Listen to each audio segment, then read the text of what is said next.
Hi, I'm Sue Anderson, and I don't do public speaking.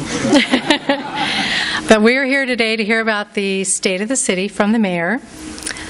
I know him well, so Seth thought I might be able to introduce him. He's the guy you might see driving from one end of Lincoln City to the other, back and forth to events and fundraisers and sports at the high school or whatever, buys his gas locally. He's the one that's always drinking coffee in the coffee shops. I'm sure if anybody goes and stops in a coffee shop, you've seen him there drinking coffee. Drinks all the caffeine, but he still can sleep at night. He's also one of those stars that you watch on Channel 4. So here he is, our Mayor, Dick Anderson.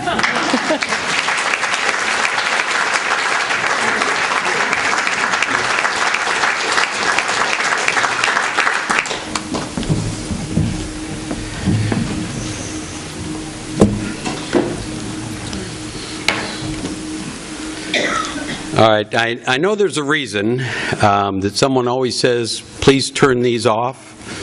I think the plane goes down if they beep, so I wouldn't want the plane to go down. So, nice reminder.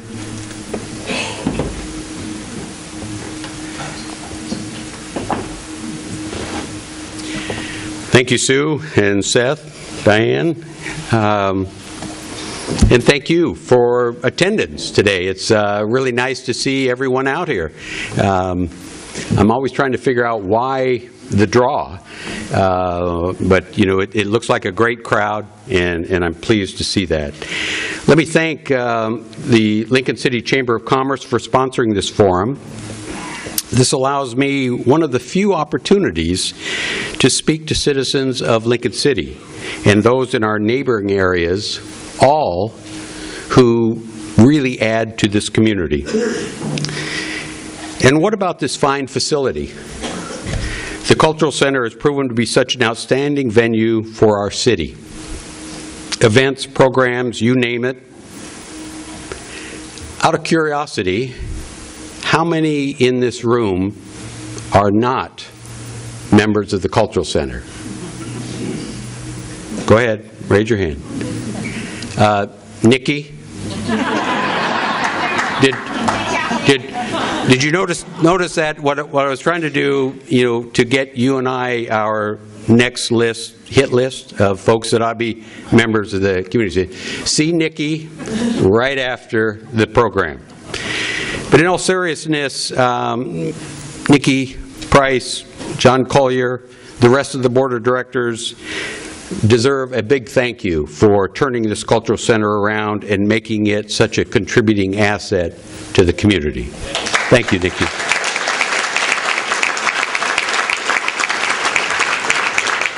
Two weeks ago, I was reading, as I usually do, some of the newspapers, some of the media venues, vehicles out there, and I was reading an article about the future of this meeting.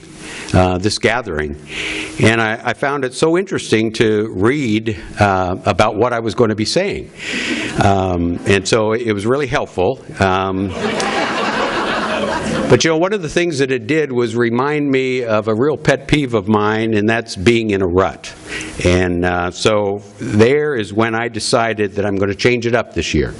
As you may know, the last two State of the City speeches, I've used the same kind of format.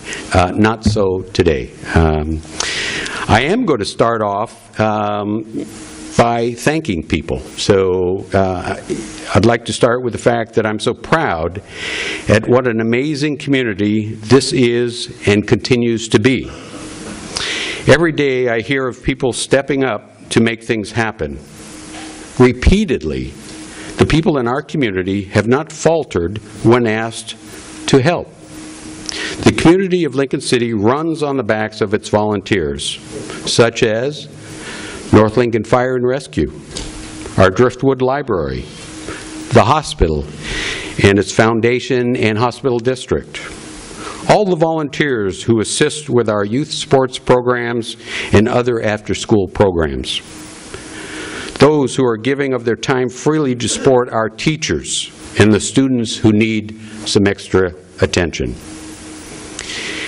And many city committees or special work groups, like the recent group that spent hours on end on the bike pedestrian plan.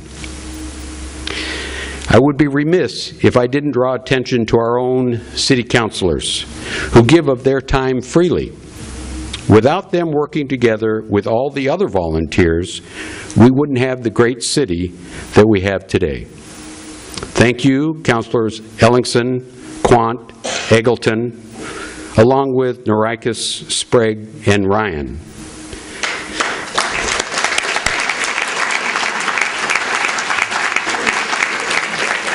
And a special thanks to a fellow who no longer is a councilor, but Alex Ward, for stepping up and serving the remainder of a vacated term. I've come to realize that there is nothing more gratifying than to serve the citizens of one's own community. Thank you, gentlemen. Now I'm going to remind us of some highlights from 2012, and then look to 2013, and then end with some questions from you, the audience. So while you were sitting there listening, think about the stuff I've not told you that you would like to know, and frame a question, and we'll do that at the end. But let's first look at what I've been calling basic services. That would be water, sewer, police, and finance. These are the services that I believe we take for granted. We expect them to function with little effort on our part. However, they are the reason we formed a community, and they should function well. Water. A couple of years ago, we identified the fact that we were losing approximately 30% of our treated water through leakage. High-tech equipment was budgeted, purchased, and put to use. Leaks were identified and fixed. Leakage has been reduced from 30% to 21%. We know where there are other leaks, and of course new ones are happening all the time, but we are on track to getting this number even closer to a much more acceptable 15% loss.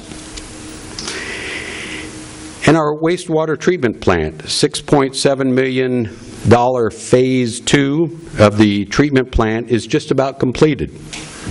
Besides the elimination of using chlorine in the process, this phase has already caused a reduction in water consumption, a significant reduction. The treatment plant used to be the number 2 user of water in this city. Now it is down so far that it jumps out as unusual because it is so low. Specifically, the plant previously used 124,000 cubic feet per month, but that is now reduced to 22,000. Let me repeat, from 124,000 cubic feet down to 22,000. The significance is that this reduction, along with our continued finding and fixing of leaks, extends the forecasted life of our water supply. Additional water rights and facilities for future growth will be very expensive, so we are doing everything we can today to extend this precious resource. I never thought I would be extending so much energy to services that I have always taken for granted. Water and sewer will remain topics of discussion and expense items forever. As a city, we treat these areas as separate businesses, financed by user fees. Adjusting rates for continued maintenance and enhancements, and not subsidizing these costs of operation from the general fund. The tactic of subsidizing these business operations from the general fund is most often used to avoid the unpleasant task of rate increases for these specific services. Not a good practice, and this council has not done that. We continue to have some issues surrounding our water infiltration into the stormwater sewer system during heavy rains. This has caused sewage spills. We're working hard on solving this issue as we are about identifying and fixing treated water leaks. This past year, our city crews smoke tested sewer lines looking for leakage.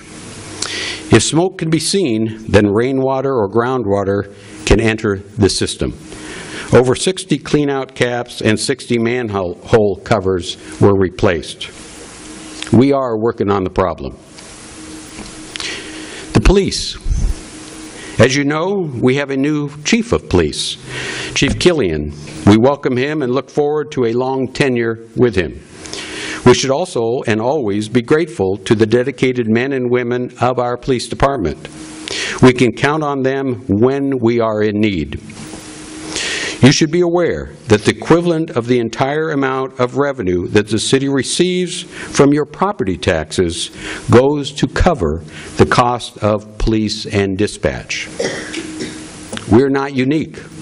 Many cities in Oregon spend well over 100% of their property tax revenue on police protection. It is, however, prudent to continue to check on our priorities and the level of expense they are costing. My desire is that we find some efficiencies and perhaps even explore the idea of utilizing staff from this department in other ways during the off-season. Our city budget is approximately $35 million. $10 million of that is general fund. The general fund is where the less restricted dollars reside. By mandate, the city budget is balanced on an annual basis, and it is. We also do an outside audit to better assure ourselves that policies and procedures are followed that reduce the financial risk to this city. Don't be confused by the national news regarding how our federal government operates. Lincoln City government does not print money. We actually balance the checkbook. The city also does a 5-year forecast of revenue and expenses. This is a prudent way to identify future shortcomings and needs and allows time to plan and act accordingly. Our desires as a community have continued to grow. Revenues are limited, expenses continue to expand. On the horizon is some revenue relief. The city annexed Rhodes End. This means that additional property tax revenue and state shared revenues will potentially come to the city effective July 1 of this year. Notice I said potentially. LUBA appeals, potential legislation, and legal suits will have an impact. We do know for one thing for sure, and that is that lawyers will be making a lot of money before you, as citizens of Lincoln City, welcome our newest neighbors from the north as full members of this community. Urban Renewal District actually ends June 2014. That means additional revenue will be realized by the city and other taxing districts by the redirecting the funds now being collected for urban renewal back to their original recipients. Okay, you've already heard this news, but I think it's important to state it again.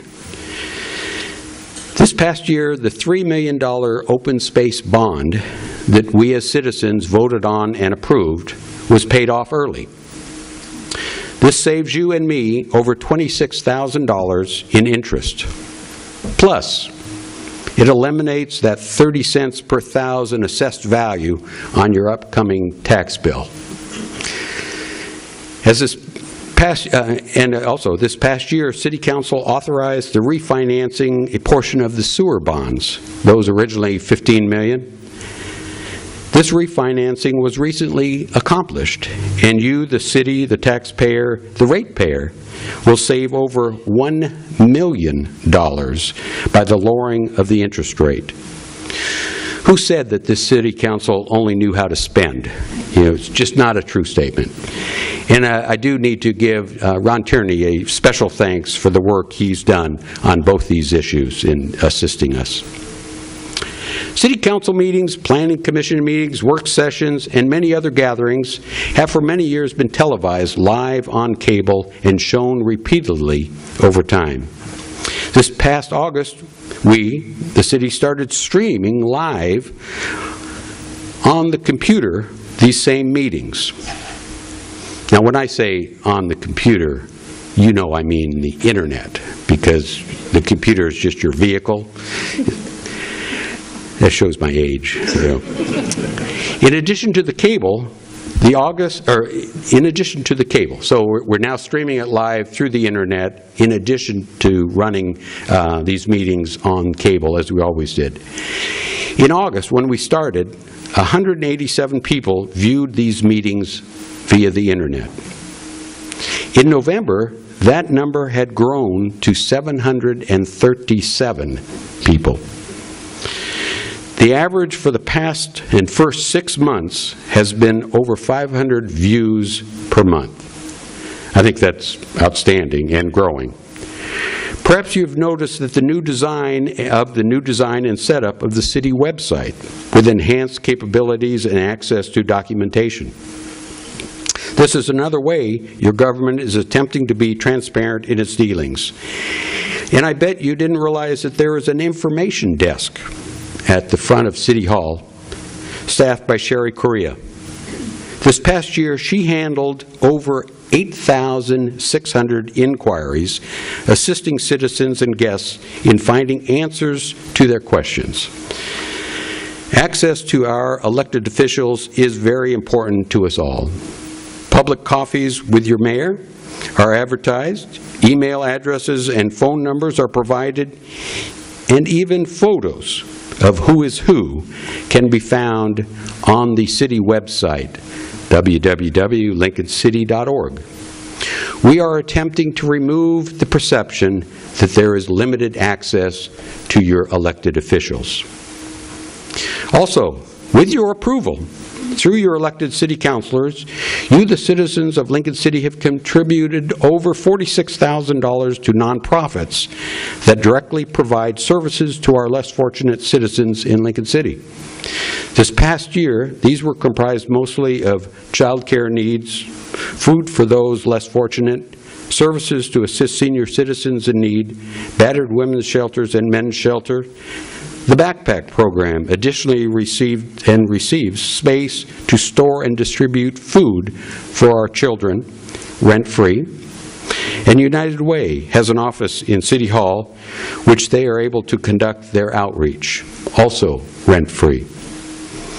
The city contributed to a partnership with the Sletz Tribe and the North Lincoln Samaritan Hospital to hire a math coach and learning team coordinator for the Taft 7 through 12 school system, so that a coordinated increased emphasis on math might boost the standard scores of our youth. This community gives in so many ways. This is just one way in which we have become a much stronger and healthier community. Regarding city personnel, the number of full-time employees has remained the same as 2011 at 128. We have made some changes, however. The new Chief of Police, Keith Killian, a new City Attorney, Richard Apicello, and a new Library Director, Kristen Broadbeck-Kinney.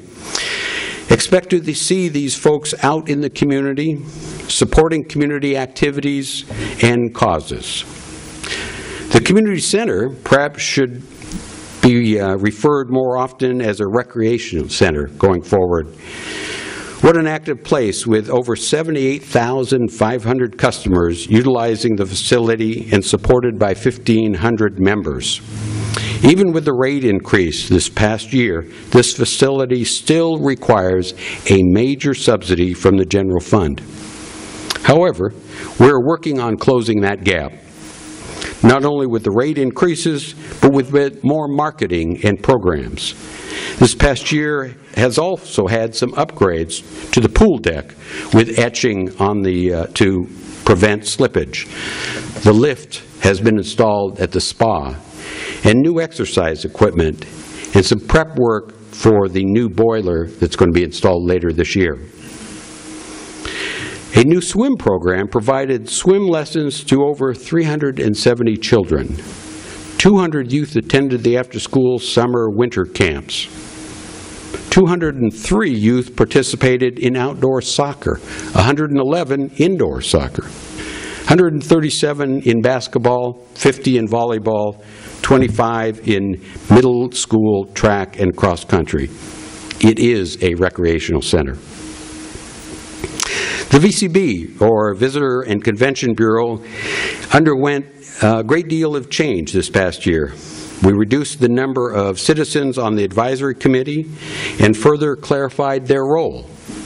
We asked the VCB to put less emphasis on direct event business and instead support others, individuals and groups, who could and wanted to manage activities. We created 2 funds, one for nonprofits and one for for-profits, each funded with $100,000. The VCB has heightened their activity with the social media venues to better inform and attract guests to Lincoln City. Remember when NBC's Rock Center with Brian Williams came to town this last summer and filmed a segment on the Summer Kite Festival? That aired on national television. What a promotion for Lincoln City. I actually received calls from all over the country of people who knew I lived in Lincoln City and had seen and recognized and enjoyed our beaches just from that clip. The bottom line is that the gross room rents were up in 2012, 5.86% over 2011. The marketing efforts must be working. However, we will keep pushing to do better. I've highlighted only a few of the activities accomplished by the various departments of the city government. I would invite you to go to the website, again, www.lincolncity.org, because besides a copy of these remarks, you'll be able to find the annual activity report by department, and that will have much more detail than I was able to put here. Overall, I felt 2012 was a good year. Your city performed well. Now, looking ahead to 2013, I was reminded recently of a quote by William Shakespeare. You do remember him. He's the guy that wrote the plays. Anyway, this quote seems very appropriate. Quote, "To climb steep hills requires a slow pace at first." Unquote. To say it another way, nothing happens very fast in government. But we, the citizens, designed the system this way. We were intentional, and we actually scream very loud if that happens any other way. And believe me, I've been on the screaming end when we try to move something fast. I see plenty of work ahead for us in 2013, not just with fulfilling our basic needs, water, sewer, police, and finance, but with all areas affecting the livability of our community. Let me put a plug in here for the need of more volunteers. Planning Commission has 2 seats empty. Budget Committee has at least 2 to 3. And these are both very important committees. Both provide opportunities for the citizen to get closer to the true activity of the community and help shape it. So in 2013, I see roads and annexation. City Council has done its work, and now the process needs to run its course. LUBA appeal, court challenges, and legislation action are what confront us in 2013 on annexation.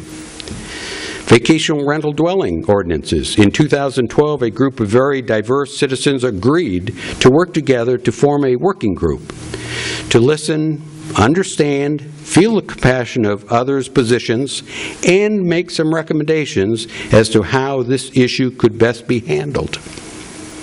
They made recommendations as a group.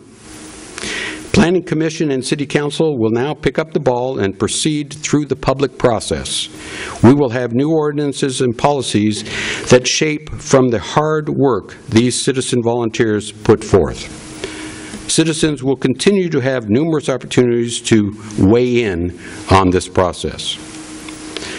Highway 101 Nell Scott Gap project. It was late in 2011 when I announced that the city and ODOT had come to some agreements and signed a memorandum of understanding. In 2012, a new design was crafted. 2013 is slated as the year to obtain all the necessary permits for construction, with 2014 and 15 being the years of actual construction. This is real progress. Remember, it has been at a standstill for well over 10 years. Just so you know, there are other issues having to do with highways that have not been forgotten. Let's declare 2013 to be the year we actually do something about crosswalks in Lincoln City. Highway 101 projects where we've built partnering with the Slets Tribe, with ODOT, with Lincoln County, along with Lincoln City, that target intersections along Highway 101, specifically Devil's Lake, north end of East Devil's Lake, and the intersection at the Niatsu Post Office. Two very dangerous intersections, and yet we've now formed, four of us, as a strong partnership moving forth into state funding. And there's a, believe me, there's a process. But it's nice to have the four of us agreeing and coming forth on those. So those are two intersections that if we can continue to push forward, even in your lifetime, you might see some change. East Devil's Lake Road, south. We've been working with the county to raise the position of this road on the priority list of roads needing fixing in the county. The fix will avoid flooding, protect fish and wildlife, and better serve our citizens and guests. It's not a forgotten road. It's time to pursue relief from the high-priced gasoline hostage situation that we are in. This is not a situation where government regulation is the answer. I understand and believe in the free market system, but I don't appreciate being taken advantage of. I am open to having someone educate me regarding the situation, but the fact that too often and for too long, Lincoln City community citizens pay 20 to 30 cents more per gallon than our peers in the valley is unacceptable. Devil's Lake, a community asset. We're continuing to explore effective ways to support Devil's Lake as an asset to the broader community. Development and thus growth is going to occur. We need to plan for this reality and build our infrastructure to support this growth. The recent LID, Local Improvement District, at Lake Cove Drive is a great start. Sewer around the lake has to be the eventual goal, and in the near future. Finally, the economy. The economy is healing. All indications are that we stabilized the downfall in 2011, a little bit of growth upturn in 2012. That doesn't mean that money isn't tight or that business is like it once was. It is not, and probably will not be in 2013. However, I continue to challenge the business owners to make the fix themselves. Don't be waiting for someone to make something happen. Guests continue to arrive in Lincoln City and the Central Oregon coast. They need to see our buildings come to life with improved maintenance and upgrades, like what is happening with Imprints and the Rocking Horse Antique Store. We need to welcome our guests with smiles and top-notch customer service. The city government cannot do that for you. Take the initiative yourself. There continue to be individuals and businesses in our community that see an opportunity and are willing to risk their own capital to be better positioned as the economy rebounds. Like our own state representative, David Gomberg, and his wife, Susan, who have recently purchased the Charter Warehouse on Northeast 14th for their kite business.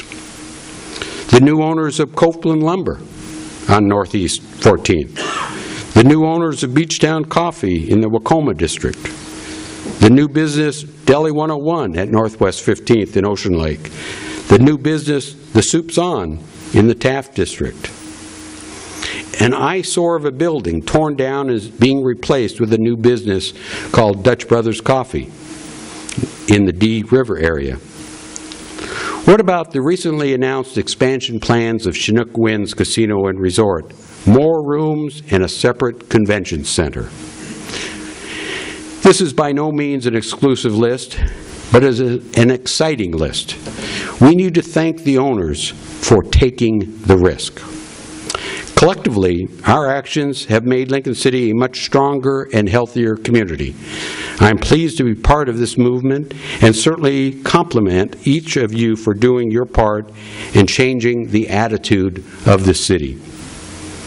I'm reminded of something I read, although I'm not able to give the author credit, because I don't know who it is, but it came from Britain during World War II in the height of the London bombings. Quote, "It is often times of great uncertainty that weaknesses emerge and threaten the future of a community. But it is the strength of a community that is on display when those weaknesses are corrected. Keep calm and carry on." Unquote. I believe better days are ahead for Lincoln City. Thank you.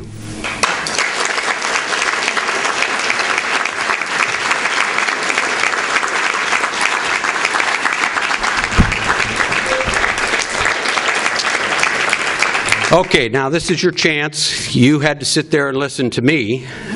So now I hope this isn't, you don't take this as the only time you get to, raise questions with the mayor. But I'll ask you, what didn't I touch? What are you curious about? If I don't know, I'll tell you, and we'll figure it out later. Got, looks like Tina. Tina French? Has the council discussed this year and the previous year getting rid of our ward system so that more people are able to serve on the city council? Because I want to say I really appreciate you and everybody else who volunteers. It's a tremendous amount of work, but it seems like we really limit ourselves to who people to serve on those committees. Good question. The question really was, has the council talked about thinking about getting rid of the ward system in Lincoln City for city council positions? Reminder that we have 3 wards. Each ward we adjust the boundaries so that the population is about the same. Thus, the intent was to give representation to each part of the community. The mayor's position is the only one that's voted citywide, 2 councilors from each ward. The answer is no. But actually, I talked about it when I was campaigning because I have used it as kind of a feeler. How would people feel about it? And one of the options, I heard no opposition. So if there is, we need to hear it. And I think, as Tina has indicated, the concept could be then that there's every 2 years you'd have the same number of councilors up for election, but it would be top 3 getters would move to the council position. So you could conceivably have 4 candidates for 3 positions. The top 3 votes then would move into the seats. So that might be a concept. A lot of communities do that, but we haven't addressed it. Another question. Please. To sort of piggyback on what Tina was talking about, thank you. Since you do have openings on some of the committees for budget, and I forget the other one that you mentioned. I'm sorry? Planning.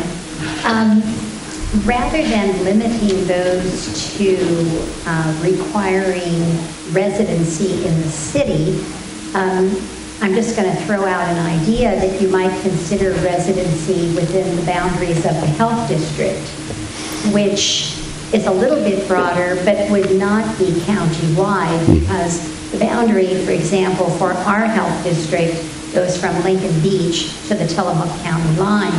And certainly the areas that surround the city all utilize businesses and frequent those businesses and contribute, and I think would have an interest in serving on those committees. So possibly not the idea for consideration. And it's a good idea for all who heard kind of expand the geographic boundary to committees. That is a good suggestion. Actually, we've done that. It's so good. For example, right now there are 2 empty seats on Planning Commission. Those aren't limited to Lincoln City residents. 2 out of the 7 seats in Planning Commission are eligible for urban growth boundary. Now, not as far as county or school district, but they're beyond the Lincoln City property. The intent was, again, urban growth boundary folks soon to be annexed into the area by Oregon law and land use planning. Why shouldn't they have a voice early? So we've done that. Matter of fact, all the committees except for budget. Budget's the only one by statute requires Lincoln City only residents. The VCC committee, we expanded that actually to the Taft School District. So we actually reached down to Depot Bay all the way to Rose Lodge in order to encompass. So far, I haven't found that really, it's a good suggestion, and we probably ought to think about some kind of commonality, but we've been kind of experimenting to see what might entice. But good suggestion. Thank you. Another question. Well, I really feel good here then that I either hit the mark or you don't care or... But I hope you would pass on information, to me, the significance of streaming live council meetings, and you don't have to watch that live. You can actually go back and click on it and see the tape. And you can click on the agenda and move right to the agenda tape, so you don't have to watch the whole thing, because I know there are sometimes boring details in council meetings. But the whole intent is to get people more informed, because it continues to be my biggest disappointment, quite frankly, of how many times people approach me hot, passionate about an issue, and it's the wrong information. And had their information been correct, or what they were telling me, they deserve to be passionate and heated. And so I keep working and sourcing and need your assistance to how do we get information out there. If we're missing a venue, I need to know it so that we can kind of plug that gap, because the better informed citizen is certainly easier to work with and certainly more cooperative. One last chance. It's kind of like public hearings. You one last chance or forever hold your tongue. Oh, I knew I could.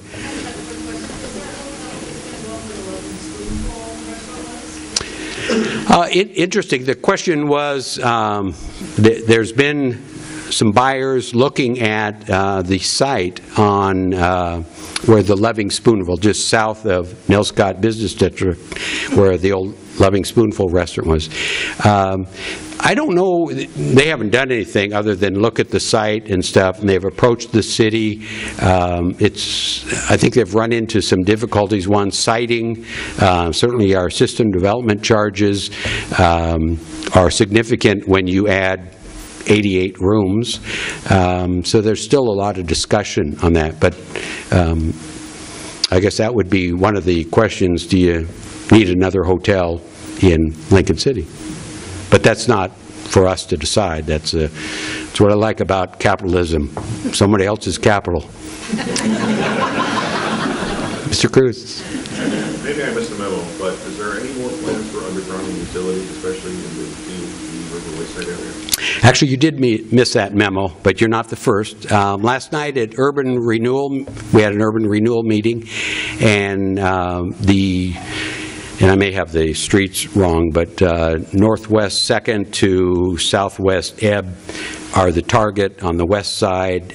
We voted to move ahead and actually are going to the engineering and design to get bids so we can go out to bid. So that piece is moving ahead. As well as, again, an example of an unfortunate misinformation. An individual from Cutler City was pretty livid about the old vision of Cutler City, and part of that vision had an extension of the sewer to that end of town and bring in more undeveloped properties, hook it up to bring sewer available, of which we had approved long ago and have moved ahead, and that's into bid and everything else. So sewer will be going out down 101 to incorporate more of that property. But again, that's an example of misinformation or not getting the right information, and it bothers me because this individual was very, and rightfully, very concerned, but his sleepless nights were for naught, because I felt good when we could tell him it's done. Right there. Government at your best. I don't know about the media with questions. Just to follow up on the undergrounding case, do you know when the city would like to see that view shed be opened up, when it would actually be completed, the wires underground? Well, I don't, because that, and the question was timing on that, on the undergrounding. We're still don't actually have bids, so there's still process that goes ahead to get the bids and moving. I would hope, certainly in the next 2 years. I'm looking at Allison. I would expect to see it. Hopefully we can coordinate it with 101 Nell Scott Gap and really tie up the city during the summer. We're going to get those people to stop one way or another. So. All right, you guys good for another year? Thank you.